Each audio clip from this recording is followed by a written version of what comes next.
नमस्कार दोस्तों, मैं रसेश रेही लेकर आया हूँ आपके लिए एक नया मोटिवेशनल पॉडकास्ट। तो चलिए शुरू करते हैं।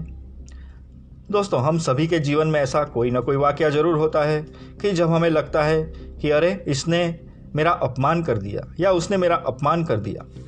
अब ऐसी स्थिति में आप क्या करोगे? आप या तो सामने वाले व्यक्ति जिसने आपका अपमान किया है उससे लड़ने झगड़ने लगोगे, या फिर आप भी किसी तरह से उसका अपमान करने की कोशिश करोगे, या फिर आप अपने आप को असहाय महसूस करने लगोगे और अपने को असहाय या कमज़ोर मानकर आप दुखी होने लगोगे।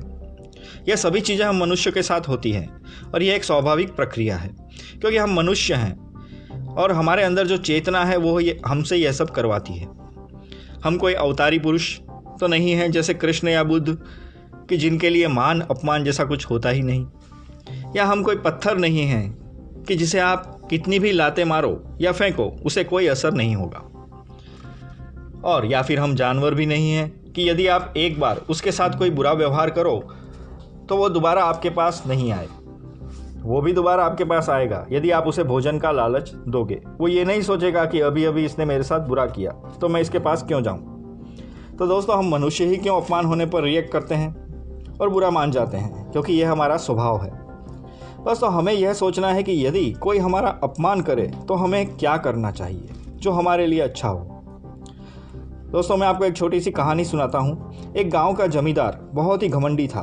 वो आए दिन सभी का अपमान करता रहता था। एक बार उस गांव से एक साधु गुजर रहे थे तो गांव वालों ने उस साधु का आदर सम्मान करना शुरू कर दिया और उस साधु को अपने गांव में आने का आमंत्रण देने लगे। यह बात जमींदार देख रहा था और उसे अच्छा नहीं लगा। यह बात उसे पसंद नहीं आई। तो जमींदार साधु के पास आया और साधु को भला बुरा कहने लगा। तुम धूर्त और नकली साधु हो, इस तरह के शब्दों का प्रयोग करने लगा। लेकिन साधु हंसता हुआ आगे बढ़ता जा रहा था। उसे इस बात का कोई फर्क नहीं पड़ रहा था। तो जमींदार को ज़्यादा गुस्सा आ गया। वो और ज़्यादा भला बुरा कहने लगा, लेकिन साधु हंसता हुआ आगे बढ़ता रहा। फिर जमींदार ने थक कर उस साधु से पूछा कि मैं तुम्हारा इतना अपमान कर रहा हूँ, फिर भी तुम क्यों हंस रहे हो? तो साधु ने जमींदार से पूछा कि यदि तुम मुझे कुछ देना चाहो और मैं ना लूँ तो वो चीज़ किसके पास रहेगी? तो जमींदार ने कहा कि मेरे पास। और इतना बोलते ही जमींदार समझ गया कि साधु क्या कहना चाहता है। तो दोस्तों, यही हमें करना है। यदि कोई हमारा अपमान करे तो इसे हमें सकारात्मक सोच के साथ लेना है और सोचना है कि उसने हमारा अपमान क्यों किया। क्या हमारे अंदर ऐसी कोई कमी है जिसके कारण सामने वाले व्यक्ति ने हमारा अपमान किया? क्या वो कोई ऐसा व्यक्ति है जो चाहता है कि हम में जो कमियां हैं वो दूर हों?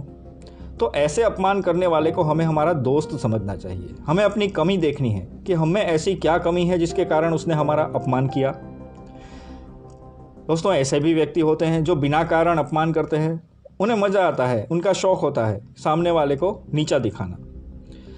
तो ऐसे व्यक्तियों के साथ कैसा व्यवहार करना चाहिए? दोस्तों, ऐसे व्यक्तियों को ज़्यादा भाव नहीं देना चाहिए। उनके सामने एक जरा सी हंसी दे देनी चाहिए, हंस देना चाहिए। हाँ, यदि आप में कोई कमी है तो उसे तुरंत दूर कर लेना चाहिए और उस व्यक्ति से भी दूर हो जाना चाहिए। दोस्तों, एक वस्तु आपने सोची कि हमारा अपमान कोई क्यों करता है? हमारे अंदर ही कोई कमी होगी कि जिसके कारण सामने वाला हमारा अपमान करता है। मान लीजिए एक पेड़ है और ज़ोर से हवा चल रही है और उस पेड़ से कुछ पत्ते टूटकर गिर गए, तो क्या हम यह समझ लें कि उस पेड़ के सारे पत्ते गिर जाएंगे? नहीं दोस्तों, जो पत्ते कमज़ोर होंगे वही गिरेंगे और जो पत्ते अपनी शाखाओं से मजबूती से जुड़े हुए हैं वो नहीं गिरेंगे। तो दोस्तों, अब हमें अपमान को अपना दोस्त बना लेना है और जिस कारण भी अपमान हुआ है उस कारण को ढूंढकर उस कमी को दूर करके हमें मजबूत बनना है। धन्यवाद।